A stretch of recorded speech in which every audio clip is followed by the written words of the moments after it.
Diplômé en finance comptabilité, Mamadou Gueye, plus connu sous le nom de Gueye l'original, est un jeune très ambitieux. Après avoir décroché son baccalauréat au cours Sainte-Marie de Anne, Mamadou Gueye a eu plusieurs certifications dans le domaine des finances au Sénégal et en France. À finance internationale, ingénierie financière et financement du développement des entreprises. Délégué et syndicaliste du personnel au cours Sainte-Marie de Anne depuis 18 ans, secrétaire national chargé des revendications de l'enseignement privé catholique durant 7 ans. Dans son long parcours, Mamadou Gueye a effectué des stages au cabinet d'audit et d'expertise comptable Mayoro Wade, mais également à la Société africaine de raffinage SAR. Sur le plan politique,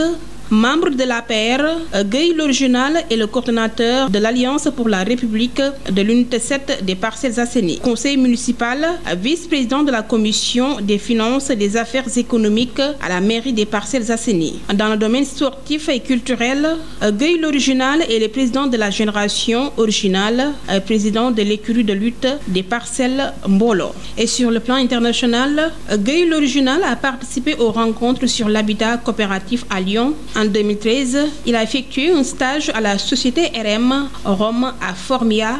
en Italie. Dans cette lancée, Mamadou Gueye ambitionne de diriger la commune des Parcelles Assainies. asalaamaaleykum mbokku internautes yi ak téléspectateurs yi tey dañoo ñëw seet si ku mag koo xam ne ràññi nañ ko ci réew mi ràññi ko Dakar ràññi ko ci Parcelles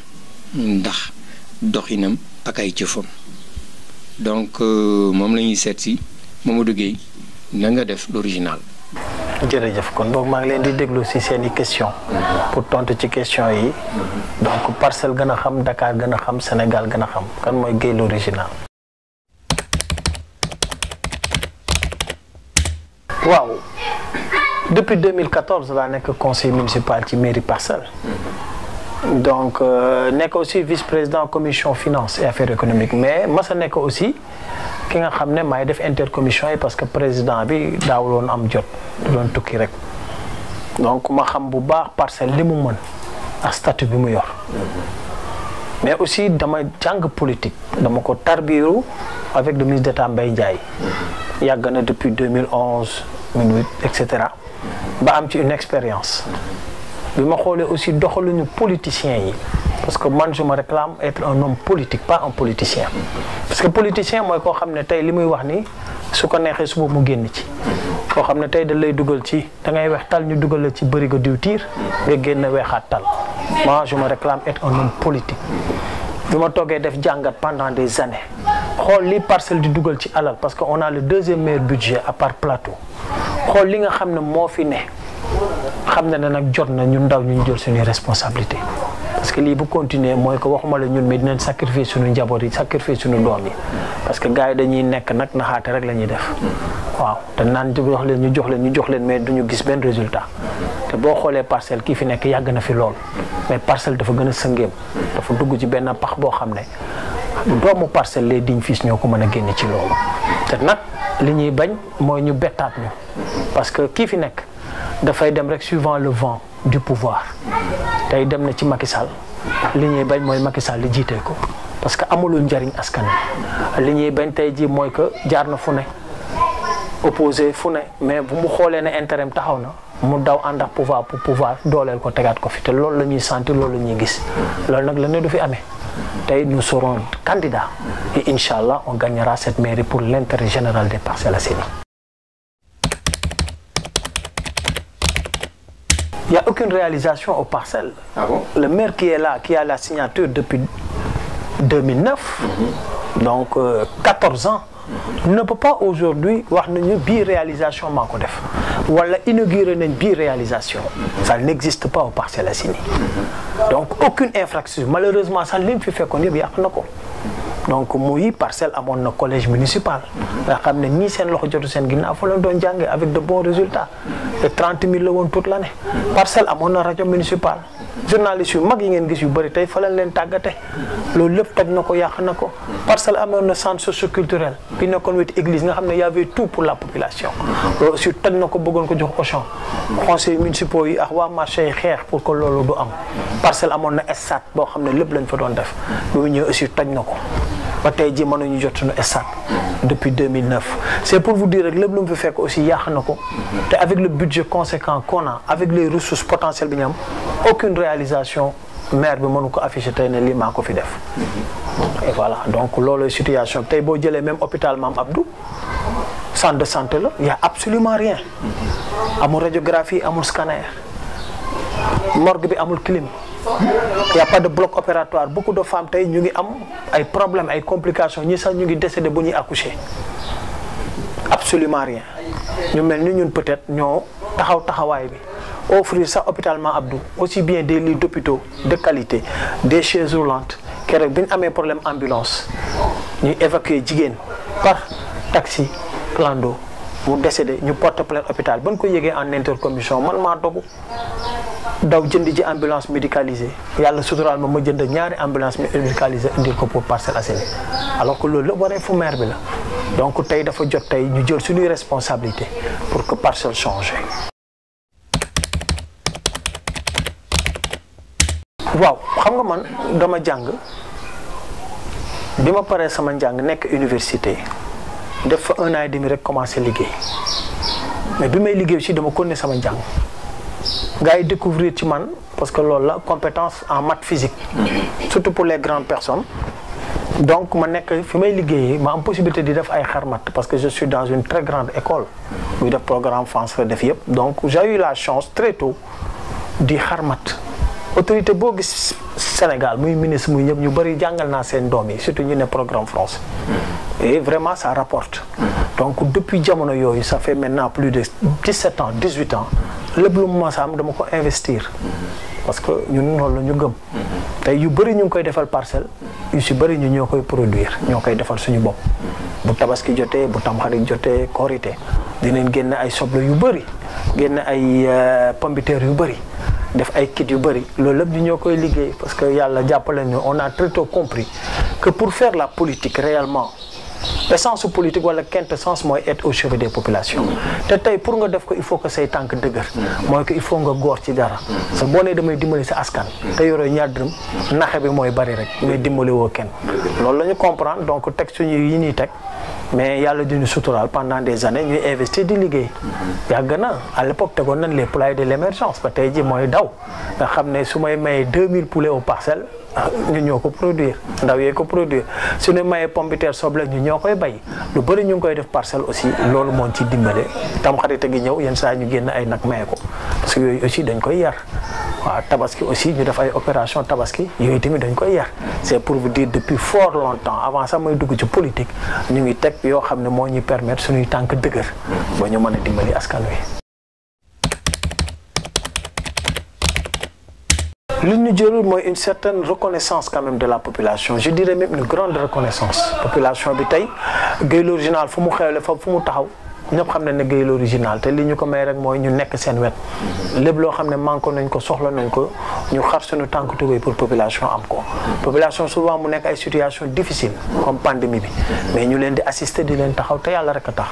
parce que tey candidature bi c'est une demande sociale du Gueye moo toog mais nit ñi ñoo ne li nga fi def ah bilan bi nga am nga xam ne maire yi fi jaar yëpp amuñu boobu bilan te yow yoroon ndomb tànk état mosoo yor ndomb tànk yoroo budget mairie mais li nga fi réalisé kenn réalisé wu ko tey yor na nag taman ñu poussé la pour nga jël maire bi dimbali askan wi.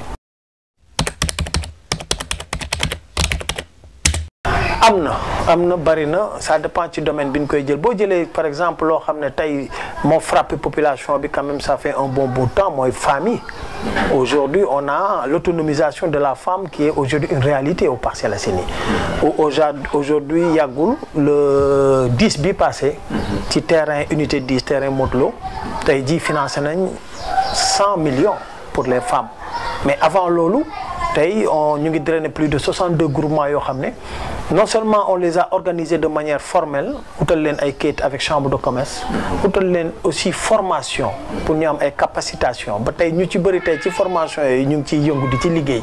di defal seen bopp tey bi ñu paree loolu tey dañ leen indil financement boo xam ne tey dafay continuer mais li njëkk a jot mooy 100 millions jigéenu Parcelles nga xam ne tey ñu bëri tey vraiment ñu ngi liggéey loolu dafa doon action boo xam ne dafay continuer maa ngi préparer beneen phase de financement pour jigéen ñi mais teewul aussi ndaw ñi parce que ndaw ñi il fallait bu ñu accès defee jigéen ñi ba pare jublu ci ndaw ñi tey boo gisee Parcelles y a une excellente organisation tey jeunes yaa ngi organiser di def ay micro entreprise tey ñooñu aussi dañuy taxaw pour accompagner leen pour dooleel leen kooku action boo xam ne la ñu gis Gueye l'original ñu bon ko gis tey nekk na tegle leen ci ay rails de développement yoo xam ne dina leen soppi mais tey boo jëlee action d'envergure j'ai parlé des 2 ambulances qui étaient une nécessité vitale même pour les Parcelles tey li ñu gën a neex mooy que ci pandémie bi ba muy gën a metti aussi ambulance benn bu mag bi moo doon def navette bi yenn saa yi Nabil Choucair moo koy jël muy def arrondissement bi donc loolu aussi contentel man saa yu ambulance bi rombee ba yuuxoom yooyu ma xool damay am lu may sentir damay kontaan te duñ ko bàyyi loolu parce que ñu ngi waat ci yeneen i tractation pour wutalaat ambulance yeneen Parcelles Assainies tey boo xoolee table banc yi Parcelles dafa demoon ba am problème mu table banc dama dem di inscrire sama jarbaat école Ibrahima Thiaw ici ñu indil ma ko njàngam nar a yàqu bi ma demee gis xale yi di yanu table banc de salle en salle ma laaj proviseur na ko waaw lii lan la mu ne ma non dañu am problème mu table banc déficit bu garaaw donc xale yi bu ñuy def cours dañuy jëlee table xool table yu am si salle yi ñu jël ko récupérer ko yóbbu ko yeneen salle pour def ko ma ne ko waaw bi ñu paree ma ne ko dinaa leen may table banc yàlla seedeen dafa maa xool ma yëngal boppam quoi parce que maa ngi sol benn Lacoste ak sama benn jean waaw mais teguñu ci ñaari weer ñetti weer ñu wàccee fa tey 265 table banc et 10 bureaux et la cérémonie a été effectuée aussi bien par le maire que le sous-préfet et l'inspecteur d'académie Momar Kébé bi fi nekkoon table yooyu tey moo wër Parcelles barki Dembo Ndiaye aussi ça fait à peu près 2 mois lu mel ni CM19 war a dem examen am ay problème table banc yu métti biñ ñu woowee aussi dem nañ defal leen 100 table banc donc yooyu ay action yoo xam ne la dafa bokk ci li ñuy def tey yaa ngi fekk nii gis nga garab yaa ngi nii commencé ñu koy réceptionner pour xarafal xale yoo xam ne tailleur yi dañuy toog ñoo leen di jox yére jox leen lépp daal li ñu soxla xarafal leen te yàlla tax te ren lay gën a métti parce que gis nañ pandémie bi ni mu def économiquement ci parents yi donc mais l'objectif est que ñu atteindre 2000 xale xarafal leen donc ay action la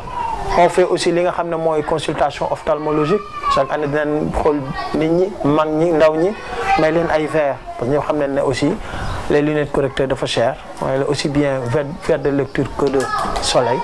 donc di def ay consultation ñu ngi yëngu ci lu bari ci Parcelles volet boo jël vraiment ñu ngi fay def tey jeunes yi y a un programme boo xam ne ça va faire 6 mois muy un Parcellois un permis xale yu bari tey subventionné à presque 70% seen permis yi donc ñu leen di jàppale donc bari na. waaw gàllankoor yi moom chaque jour la mais ñun nit ñu formaté ñun ñu tëggee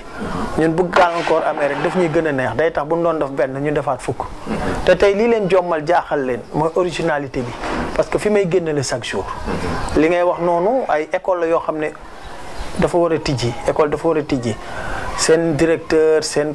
enseignants yi ak parents d'élèves yi def ay délégation fii ñëw pour ma dimbali leen ci école yi muy école unité 12 ak école unité 17 donc bi ñu ñëwee avec leur devis et tout ma rassuré leen wax leen ne dinañ ci jàpp dinañ ko liggéey donc jënd matériel bi yëpp vraiment war a exécuter c'était un samedi qu'on devait démarrer alors bi ma toogee ba ngoon gi le sous-préfet m'a appelé 2 fois le commissaire de police m'a appelé 2 fois demande ma parce que le maire bi fi ne dafa daw foofu ne Gueye warul laal école yi alors que chaque année dañuy voter plus de 65 millions yoo xam ne c'est pour la réhabilitation des écoles mais le maire qui est là n'a jamais rien fait aujourd'hui nos écoles sont en lambeaux et on peut pas avoir de résultats dans ces conditions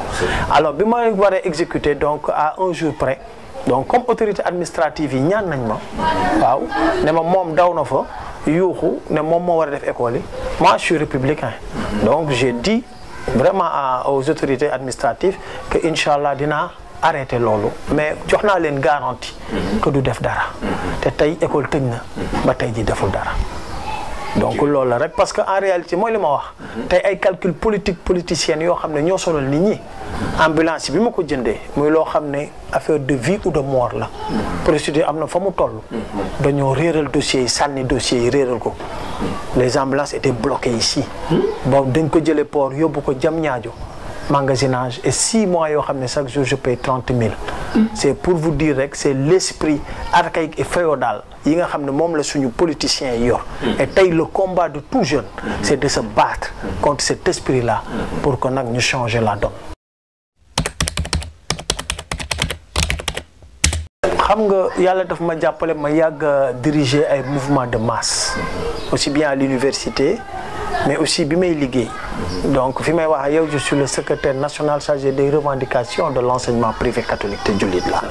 def fa ay réalisations ak ay yoo xam ne kenn mosu ko xalaat ci privé catholique jiite coopérative d'habitat boo xam ne tey exemple ci Sénégal plus de 500 et quelques maisons et terrains jox ko travailleurs yi c'est pour vous dire yàgg nañ diriger nit yàgg nañu jiite piloter nit ñi tey sur le plan politique aux Parcelles moi j'ai nee naa leen dama jàng politique gu Parcelles ànd seex nit ne ay ndaanaan lañ ci politique xam naka la ak nan la Parcelles boo ko cartographier c'est de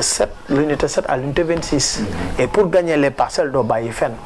donc nag teg ay stratégie yoo xam ne bii nit ñi toogee di nelaw yor ay ndomb tànk defuñu dara yor alalu réew mi parce que ñun bu la xeexalee ba ñu nommé la wala ba président ñu fal la tey am na loo xam ne yaa ko moom mais am na loo xam ne askan wee ko moom mais ñoom mësuñu ko def ci askan wi donc ay brèche la yoo xam ne dama fa dugg engouffré fa taxawal askan wi mais aussi stratégiquement lal ay stratégie yoo xam ne damay maaye Parcelles Assainies et c'est ce qu'on a fait bi gars yi di nelaw bi gars yi daw population bi te ñoom la ñu fal ñun dañu ànd ak population bi ba ñoom ñu gis liggéey bi mooy li ma wax rek depuis 2012 ñu ngi teg ay GIE de manière formelle avec chambre de commerce loolu lañ continuer xëccal leen ay financement bokkul ak lii depuis boobu ñu ngi leen di xëccal ay financement di leen jox ñuy liggéey donc lii c'est un travail de longue haleine tout tey bu ñu toogee ba am 62 groupements reconnus am 62 groupements yu activés te tey jii rek am na yeneen yu tu yokku dañu ñaan yàlla mu gën a yokku liggéey la boo xam ne dafa set liggéey yu xol la amul naxaate nous aujourd'hui mouvement bi ñu yor c'est une famille tey jii suñu yëngalee rek ñëppay ñëw tey keroog bi ñuy def lancement bi les 100 millions je l'ai fait exprès j'ai fait un regroupement montant bu rëy pour frapper parce que ça n'a jamais existé. Exactement. Et ce terrain-là a été rempli fees del te ñëpp lu ñu gis foofu jigéen ñi ñoo wut seen i yëre ñoo wut seen i musuwaar kenn joxu leen dërëm kenn joxu leen paas man mii la ma fa sol mosuma kaa sol sama àddina mu yëre yi ngay def nii xaw ma nu ñu ko tuddee 3 pièces la xaw ma jël mosuma ko sol man yeneen nii laa doon sol mais ñoo jënd lépp ñaaw ko def ko c'est pour vous dire nit ñi kenn naxu leen kenn du leen naxati kii leen amal njariñ ñu nekk ak yow parce que loolu la ñuy wut mooy que tey que la vraie politique c'est d'être au chevet des populations politicien bu ñëw politicien laa wax bu ñëw may la fukki dërëm daf lay nax na la jàngal nooy nappe pour que fukki dërëm yi mu la may noonu yow dimmi jamono nga koy mayee di nga ko dimbali moom parce que dootoo ko laajati dootoo ko xaarati te tey ji sa dignité di nga ko sauvegarder c'est ça aujourd'hui le message.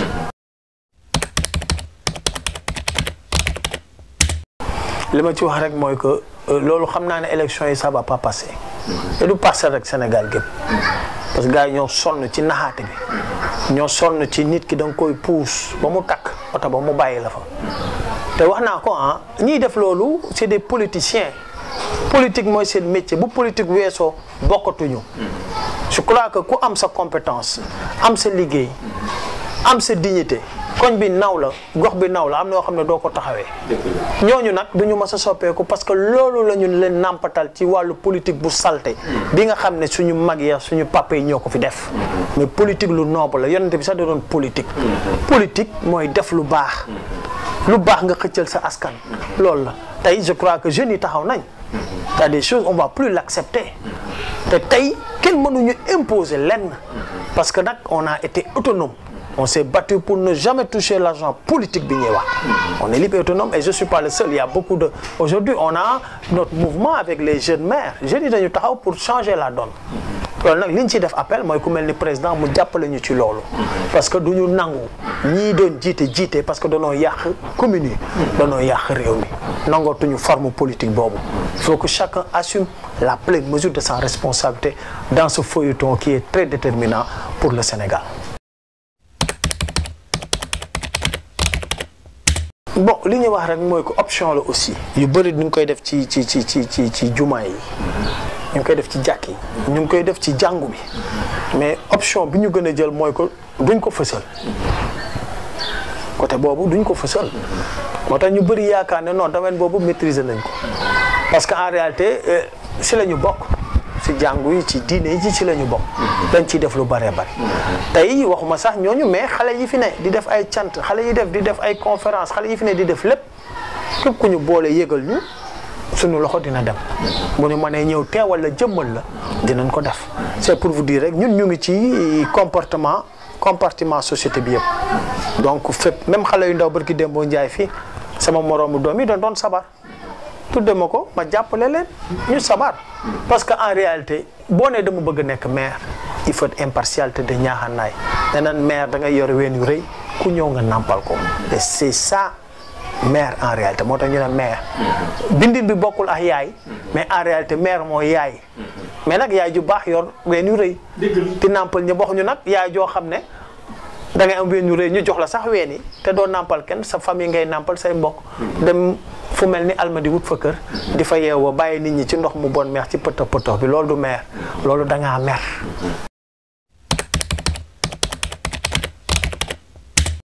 non culturellement parlant xam nga man yàlla daf ma jàppale moo tax rien n'est au hasard man dama yoroon sama groupe de rap sama contrat ak sama papa mooy que jàng bu baax rek. rab bi maax sama frère yi da nga koy continuer bu rëy def ay tournée en Europe yóbbu naa ñu bëri Europe def naa ñu bëri macha allah ci wàllu rab donc loolu dañ ko def maa ngi gis ni Sicap TV Sicap Positive Black Soul ni dëggati Amadou Bari moo woon ci banlieue bi DJ Awadi doon def émission Génération Croiselle avec Michael Souma boobu Positive Black Soul amagul nous faisons partie des pionniers du mouvement hip-hop au Sénégal donc ci hip-hop boobu en 2001 la ñu génn suñu album def clip xam nga rek Yoff ndaw rapping bi clip boobu moo émerveillé un peu tubaab yi ba ñu réussir benn festival bu rëy visa francophone où sur 600 groupes ci àddina bi 60 groupes la ñu jël ci Afrique ñetti groupe Sénégal ñun rek ñoo réussir woon dem tourner def vraiment sud France bi yëpp après def ay tournée en Europe donc yàgg nañ ñu bëri ci Yoff am na ñoo xam ne génne nañ leen réew mi yóbbu leen donc ñun xam nañu valeur u art sama papa aussi nekkoon le professeur d'éducation artistique pour Sainte Marie de Hann donc artistes yu bëri aussi moo leen formé donc valeur u art dañ ko xam ba nga xam ne aussi fii ci Parcelles dañuy dimbali art yu bëree ngi xew ñu koy tuddee ñu dem dooleel leen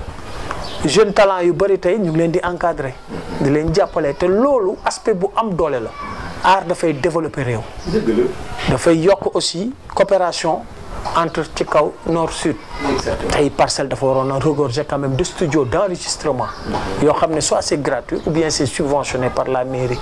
am ay salle de spectacle am loolu lépp parce que li muy jural Parcelles la tey si vous vous rappelez barki Dembo Ndiaye festival Fayland Dakar Fayland man maa ñi nga xam ne ñoo ko tegoon fii à Akapes avec moult difficultés tubaab yëpp ñëw mu nekk vraiment des moments extraordinaires donc bari na ay aspects yoo xam ne tey ñu ngi koy waajal commune bi li ñu sonal rek mooy vraiment cette signature bi parce que gars yi dañuy coincé ci lu bëree bëri mais culture moom yaakaar naa ne Parcelles ñu ngi sentir la génération originale ci culture bu baax waaw te am nañu un programme bien défini ci wàllu culture. ah non ci sport def nañ ci lu bari tey jii ku jaaxle ci sport fii ngay ñëw est-ce que xam ngeen ne Parcelles dafa regorger ay champion d'Afrique ay yu rëy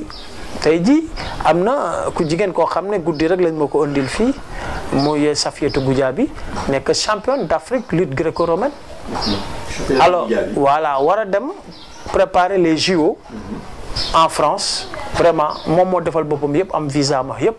donc kii fi ne jiite gox bi promettre dina ko wutal billet donc 6 mois ba visa bi des 1 mois mu fay jaabante di ko daw di fa daw et cetera bin ma ko indilee fii yàlla seede na ñu jàppale ko mu dem defi ses préparation ñëw war a dellu parce que tubaab bi sax dañ ko soxla mbas mi dugg ça c'est un exemple tey Parcelles on a des champions de boxe champion d'Afrique de boxe mu ngi fii Parcelles soo ko gisoon da nga naa déedéet ndekete man li ma nekk di def opération tabaski bële guddi gi moom mooy ñëw di ma xoolal sama xar yi xamoon na mooy champion d'Afrique de boxe tey ji poids lourd champion boxe Boy Mbagnick Parcelles la dëkk chaque combat ñu ngi koy accompagner kaaka am nañ compétition bu ñuy def Magic Land te je crois que fi ñu toll nii vraiment gagné gum na yëpp c'est pour vous dire wàllu sport tey daaw nawetaan amul mais les coachs se sont regroupés def ngan di tournoi football boo xam ne maa ko parrain man maay parrain bi donc ñu def ci liñ ci war a def yëpp c'est pour vous dire ci wàllu sport parce que man aussi j'étais un bon libéro bi ñu dëkkee Yoff waaw donc Barési lañ ma doon woowee waaw parce que jamono yooyu ñoom Maldini la woon jamono yooyu aussi film bi ma gënoon a neex mooy Mani le libéro donc libéro moom dañ ko doon def di lang ci ginnaaw di def permutation wala ligne montante suivant gravité mooy 9 bi position maam ak na mu aaye donc dañ ko doon mbaal wala def permutation donc wàllu sport moom dañ ko xam bëgg ko donc te programme bi aussi rëy na pour wàllu sport tey fi may wax ak yow am na mairie bu rëy muy maire Verona nga xam ne ñoom ce sont les champions du monde si wàllu gazon synthétique li ñu bëgg rek mooy ñu gën a mairie bi ñu ngi jokkoo chaque jour dem naa fa di nuyu aussi Mame Bokar Gueye kooku aussi candidat la woon pour Parcelles mais ba ma demee mu gis li may liggéey ñu waxtaan moom daf may accompagner donc maire ba foofu taxaw na tey pour espace yi nga xam ne ay terrain la au Parcelles ñu transformer ko def ci ay gazon synthétique def ko ba nga xam ne lii am Sicap je crois Sicap la Barthélémy Diaz li mu def complexe boobu dinañ ko am yu bëri ci Parcelles Assainies te bu boobaa jeunes yi ñoo koy gérer avec benn comité de gestion nga xam ne lu fay génn day nekkaat ca quartier ba pour dimbali waa quartier ba ci seen environnement. lamb ji aussi ñu ngi ci bu baax mbër yi ñu bëri ñu ngi ci di leen jàppale tey même écurie bu mag bi fi ne muy Parcelles mbooloo ñëw nañ waxtaan ak man ba dénk ma écurie boobu ma doon président c'est pour vous dire rek comme li nga wax multidimensionnel mais mënuma ko wal sama bopp yow yaa ko wax.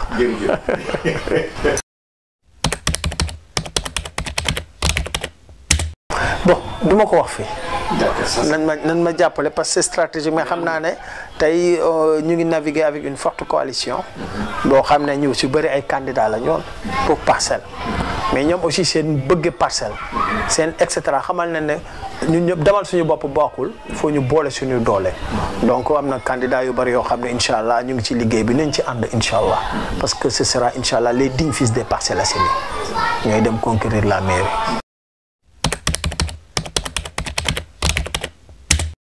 élection yi li ma gis mooy que ñun dañoo tàggat suñu bopp du yomb mais dina yomb ci ñun la génération originale ak bloc bi ñuy àndal pourquoi parce que ponkal li nga wax noonu ponkal ci par rapport à assise financière mais kooku ñoom la concerné la population parce que boo yoree say milliards toog ci te dimbali woo sa askan ba pare di daagaan seeni baat sa bopp ngay naxoo kenn donc man gëwma loolu ponkal ñun de amuñu dara mais lu ñu am bokk nañ ko Parcelles Assainies donc man li ma gëm ba gëm mooy que nañu dem ñoom ñëpp xam nañ waaw am na ñoo xam ne nag bu leen di mbot da leen di mbot mu ndaw parce que lu mu bon jéem nañ te suñuy xarit lañ waaw mais am na ñoo xam ne nag ñu jox leen gox bi jox leen budget jox leen yëpp ñooñu bu leen di mbot da leen di mbot bu métti ba pare sëlëm leen il faut que ça soit très clair waaw wax dëgg fa yàlla ñun li ñu gëmee ponkal mooy koo xam ne vraiment tu assistes les populations lu ñu gëm a ponkal mooy nekk bàyyi faalu population bi mais bu élection jotee nga diree ko ñëw tuural fu la neex na xaalis ñun li ñuy liggéey nañ ko te gëm nañ ko wax naa ne ñi ñuy àndal ngor la ñu ànd ak ñoom ñi ñuy àndal lu kenn ku ci jox ñaar dërëm au contraire ñooy génne di ci def wax naa leen na barki dem boo njaay lu kenn ñema ñëw ñoo ko def njëkk nañ ko tëgg fii ñëpp jommi defaat nañ ko unité 10 mu fees delta lañ fa gis yëpp jigéen ñee ko defal seen bopp waxaguñu jeunes yi waxaguñu góor ñi donc kuy ponkalu na nga nekk ponkal ci biir askan wi mais bul nekk ponkal financièrement pour sa bopp. En réalité, c'est ça l'option. Au-delà des parcelles, on appelle tous les jeunes responsables. Il y a assister seeni dëkkandoo, il y a assister seen commune, ñu am philosophie boobu. Que les populations comprendre loolu. Mbir mi fu mu toll nekkatul affaire parti politique. Parce que parti politique ay jeu la aussi. Ba ñu yónnee yenn kilifa yi ay nit yoo xam ne du ñooñu. Parce que ay échec la damier la politique. yoo xam ne au finish ka ñuy jiital sa gox ba teg ko fa. Par des raisons politiques amalul njariñ askan wa nekkaat di souffrir. Or jamono yi ñu toll nit ñi dañoo soxla ku leen di rassurer ak ku leen di assurer moo tax ñu ne kay original le maire idéal l'homme qui assure et qui rassure foofu la jamono toll du parcelle rek moo tax tey les jeunes yi nga xam ne dañu yàgg jàppale seeni commune taxaw ne nag dañuy soppi ñu nekk ci benn association boo xam ne ñu ngi liggéey pour que jeunes yi récupérer les mairies et travailler dignement pour leur population. Ça dépend loolu aussi dama koy balayer d'un revers de la main. Élection mu ngi 10 par exemple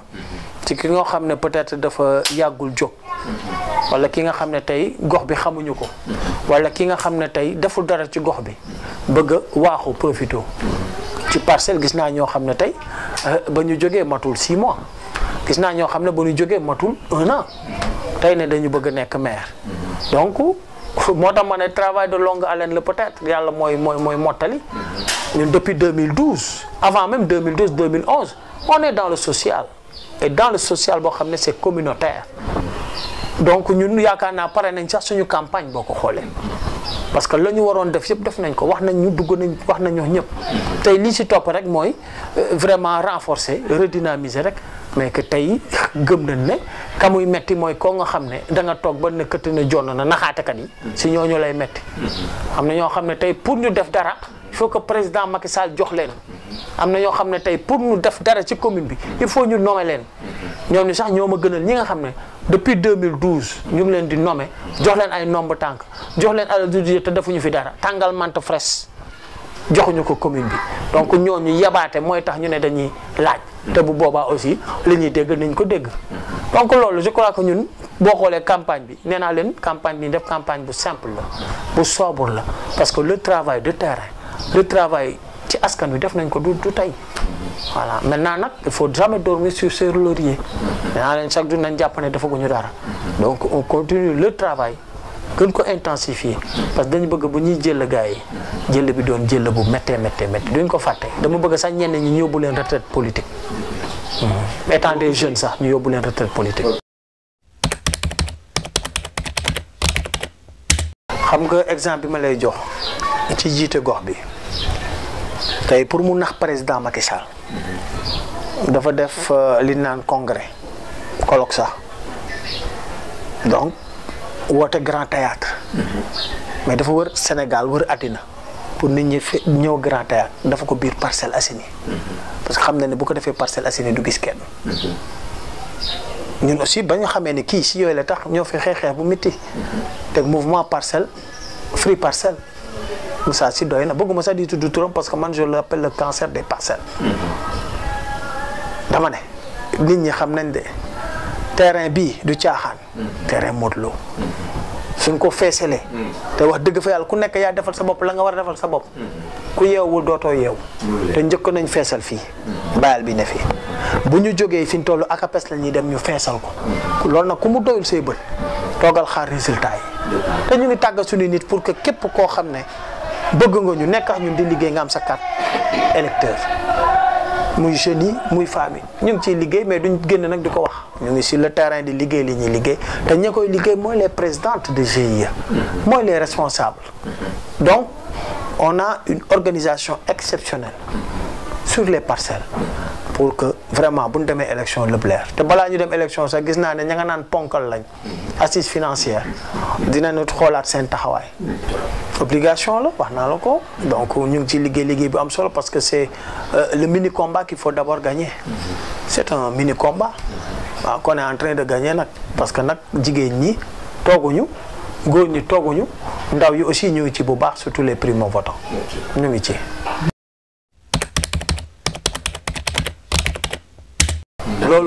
loolu du ñàkk loolu bañuñu ko mais xam nga am na niveau booy toll ak liggéey boo xam ne tey transporter ay électeurs du ci man dara c'est vrai que commission bi on essaie d'être vigilant c'est vrai que mouvement lañ yor benn coalition amuñu privilège pour l'instant am fa représentant mais am nañ fa mainmise am nañ bu baax xam nañ la fa te on est vigilant loolu du ñàkk duñ ko bañ mais lii am solo rek mooy liggéey bu doy waar rek bi ñu nekkee ba nga xam ne buñ ci eggee lépp leer parce que yaakaar naa ne buñ mënee quand même jëli ay nit yi jóge fële nit ñooñu mënuñu muus ba mu ëpp population Parcelles donc ñun loolu lañ gëm mathématique la ñu jàng statistique ak probabilité xam nañ ko mais gëm nañ ne liggéey bi ñuy liggéey nekk ci ay at buñ ko continuer élection li des bëriwul gëm nañ ne du ay transfert moo ñu mën a sonal. mais ma gagné leen rek amul sax ma dem di ñëw non président Macky Sall xamul réalité bi nekk Parcelles c'est vrai que am na nag léegi nag yu mu xam. parce que nit ñaa ngi remonté te ñi ko fi nekkal ak ñi ko fi nekkal ak ñi nga xam ne ñoo koy saytul information di ko yóbbu ñoom ñëpp gis nañ ma recevoir nañ ma fan ma war a recevoir moom nag moo yor décision boobu moom la c'est vrai moi je suis très discipliné ci présidentielle maa nekkoon président commission organisation comité électoral bi kii ko jiite muy maire bi maa moom sama oto wala otoom ñoo defandoo campagne yëpp ba ñoom ñu gërëm ma sant ma kon loolu ñu wàccoon nañoo moom ñaari yoon. législative on a été très discipliné malgré suñuy ndomb tànk ci wàllu professionnel ak njàng ak politique yëpp dañ ko wàccee topp ci jàpp ci liggéey ci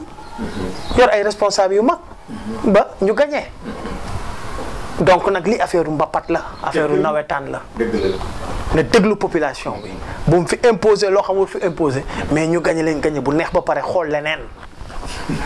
non c'est très clair Macky on a tout fait pour Macky on a tout donné pour Macky desaluñ ko dara maintenant nag moom xam na il doit faire li naan régénération politique tey ji la ko wër ak ñi koy nax xam na leen kii fi ne tekkiwu fi dara amu fi dara je m'excuse nag des termes mais bu jot gën jotee nañ ko wax tey pour mu def caravane dafa indi ji force publique indi ji ay gémi indi ay nervi indi même ndox yu tàng yi char yi fii Parcelles dafa mel ni guerre fi amoon ah oui donc nag boo toogee ba pour yow def activité ci sa biir commune loolu nga soxla di ko fi dérouler ñëpp jaaxle Macky na jël responsabilité le président Macky ñun moom ñu jiital ñu incha allahu rabbi je touche du bois dañuy gagné ñu bën ñu jiital nañ indi seen force bi yëpp ñoom seen puissance bi yëpp ñu indi ko dañ leen di gagné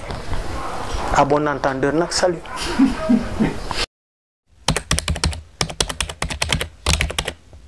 C'est pas possible le temps ne le permet pas c'est pas possible mais il faut ñu comprendre que logique bi ñu yoroon ak stratégie bi ñu yoroon moo may lii am ba tey di am mais kooku dafa am durée de vie bi nag fii léegi la non structuration APR boobu fii lañ koy xamante fii lay deewee faut que moom mu jël ay responsabilités dans chaque commune te buñ si jógee nag ñu structurer parti bi c'est une obligation. De toutes les mille manières il faut comprendre une chose Macky Sall à une certaine période ñun dañ ko jàppale parce que injustice ba moo taxoon ñu bari comme sénégalais yëpp dugg xeex parce que sénégalais li mu gën a bañ mooy injustice mais nañu jàpp ne président Macky Sall tënkuñu jënduñu ca marché ba c'est un militant c'est le président du parti dañ ko jàppale te dañ koy gën a jàppale parce que lépp lu ñuy def aussi dañ naan responsable politique APR. Faut que ça soit très clair te kenn mënuñoo génne ci parti bi lu ñuy xeex dañ koy xeex ci biir parti bi mais ci li ñu jëm ngalawaay vraiment na teg ñi mu war a teg ñii di jàppale seen askan ñii di toggal seen askan ñun loolu rek la ñu demandé bu ñu def ay croche-patte bu ñu def ay croc à jambe parce que dañuy jéggi croc à jambe yi te li ñuy jootu dañ koy yóotu man de mosuma dugg classe sax jël deuxième bariwul pee rek te gëm naa ne ci li ma nekk incha allah pee rek non c'est vrai parce que dañ ko yàgg teg di ko liggéey bilan boo xam ne yow kii fii nekk 14 ans chaque année nga déroulé plus de un budget de plus de 2 milliards et quelques 2 milliards 500 2 milliards 480 amoo bilan boobu zéro réalisation ñin fi takkal ay ndomb tànk yor alal du dul jeex du kenn koo xam ne tey am na loo samp fii ñëw la koy xoole wala loo fi def mais duñu nangu mu ñuy imposer na wala duñu ko fi tegal donc que chacun assume la pleine mesure de sa responsabilité ci lu ñu ne ñu ngi ci ne du xaalisu politique du poste bu ñu jox du ndomb tànk du élection lu ñu jox on est libre et autonome le président Macky Sall nag ñun ñoo ko bëgg que ñoo ko xeexal te ku dem ci biir réew mi ku gis li mu fi def ku gis réalisation wax dëgg fa yàlla il a un bilan positif mais fii commune la nañ ñu bàyyi rek ñu bëri candidat yi bari nañ mais ñu ci bëri aussi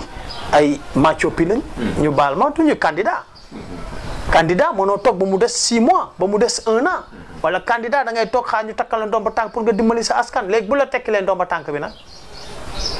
nu muy mel retourner case de départ ñi nga xam ne aussi ñu ngi fi léegi ñu indi seen i xartum yi seen i t-shirt yi ku ne ñu lay jox ay 5000 ay 10 000 ak seen sandwich yu forox yooyu ndax nit ñi dox ba pare bu ñu gañee kenn du leen gisati mais ñooñu président Macky Sall da ñu ciy dimbali duñ ko nangu de ñun en ce qui nous concerne personnellement parti bi jiital ñu Benno Bokk Yaakaar dinañu gagné parti bi ba ñu jiital incha allah dinañu gagné maintenant nag bu ñu gagné ñu toog les yeux dans les yeux ñu xoolante. loolu aussi stratégiquement duñ ko wax on a une coalition su génnee nañ ñëpp nañ xam ne génne nañ kilifa yoo xam ne ah macha allah ci zaahir ak ci baatin nag suñu génnee incha allah ñëpp dinañ gis naka la ah nan la fam yoo xam ne stratégiquement kenn du ko wax mais li wér ba wóor mooy dinañ remplir conditions yëpp dinañ ko def maintenant incha allahu rabbi dinañ dem ci élection yi yàlla ni yàlla may fekke tal que parce que li nga xam ne mooy ñëpp ñi fi ne yàlla may leen ñu fekke ko ku nekk aussi am xelu ak lucidité def li gën maintenant yàlla aussi pandémie bi mu wàccee ko vraiment jële ko fi parce que aussi vraiment lu sonal askan wi la te ñun luy sonal askan wi directement daf ñu sonal même bu del ñun en tant que tel parce que philosophiquement loolu la waaw politicien homme politique mooy bàyyi faalu askan wi donc lu métti askan wi lu leen di dal rek automatiquement yow ni nga koy ressentir sax dafa métti vraiment.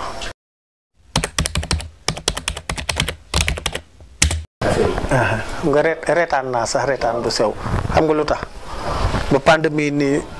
egg ci Sénégal ñu dawal pandémie bi commencé première vague bi sax di sonal nit ñi man dama def benn unité de production d'eau de javel. image yaa ngi fi lépp a ngi fi. gis nga yëpp dafa war a génn. jënd ay madaar yu bare. unité bi di produire ñu koy def par mbootaay par groupement. di leen ko yóbbul ñu koy distribuer askan wi. marché yi même chose.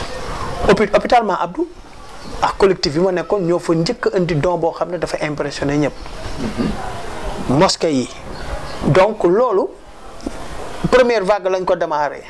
bi ma toogee xool ne masque dafay obligatoire avant même sa état di ko wax teg naa unité de production de masque mu wër fépp la wër ci parcelle parce que am nañu structuration boo xam ne fépp dafay dem même ci école yi donc ñun ba tey jii ñu ngi koy def ba tey jii laa la wax ñu ngi def li ñuy def ci wàllu pandémie bi c'est pour vous dire rek waxuma la ba muy metti sax kenn ñemañul ñoo dugg ci biir marché yi ñoo dugg ci milieu yi sensibiliser joxe ay masque joxe ay gel donc loolu def nañ ko ci pandémie waxuma sax loolu mais li ñuy accompagner nit ñi feebar ci commune bi te du fes kenn du ko gis kenn mën la wax ni mu doy et puis des cas très très graves yoo xam ne tey faj nañ leen bu nu wér su la génnalee image yi wax leen ko respecté nit doomu aadama moo tax mënuñ si wax mënuñu ko génne da nga naan lii amul ci commune bi.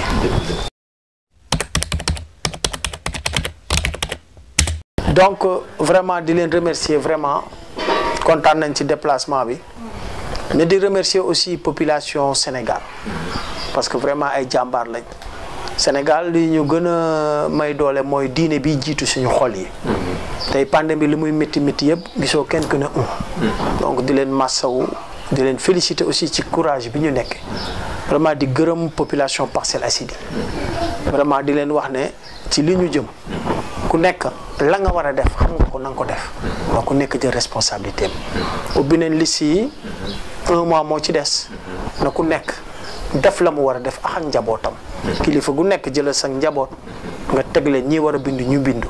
ñi war a changer seen adresse électorale ñu changer ko bu bés ba jotee ku nekk la ngay def soo tëddee nga xam ne loolu yaa ko def defaloo ko nag sa bopp mais donc defal pour njaboot gi parce que njaboot gi soxla nañ école yu baax askan wi soxla na fii ci Parcelles hôpital wala centre de santé yom nit ñi dañuy jóge feneen di ñëw di faju xale yi soxla nañ fu ñuy footballé fu ñuy defee seeni sport mbër yi xale yi soxla nañ artistes yi fu ñuy exprimer wu te loolu lépp amul ci Parcelles par conséquent li am ba am mooy suñu mag ak suñu njiyaay suñu papa yam dañ doon def politique boo xam ne ku ko dégg ne cam ñun ndaw ñi ñoo ko mën a soppi ku nekk na laxasaayu def ko mbiru boppam du mbiru Gueye l'original bu doon man rek am naa ay kër yu bakkane mais aw ma fitu dem fa ndigeex espoir ak Parcelles nit ñu yaakaare kon nag kilifa yi lay waxal papa yeex yaay yi bu méttee ci yéen lay métti nañu jóg wax ak xale yi wax ak ndaw ñi pour que ñu soppi li nga xam ne mooy canceru Parcelles bi fi ne te cancer bi maire bi moom lañ tuddee cancer des Parcelles parce que dañ ne CPA mooy commune des Parcelles Assainies mais c'est devenu le cancer des Parcelles Assainies cancer bi dañ ko war a élaguer te ñi koy élaguer mooy askanu Parcelles Assainies loolu mooy message bi ñuy délivrer pour que nit ñi nekk ci jàmm nit ñi seen cadre de vie changé parce que tey waa Parcelles gën na rafet lii coono rek moo ñu jàpp merci beaucoup.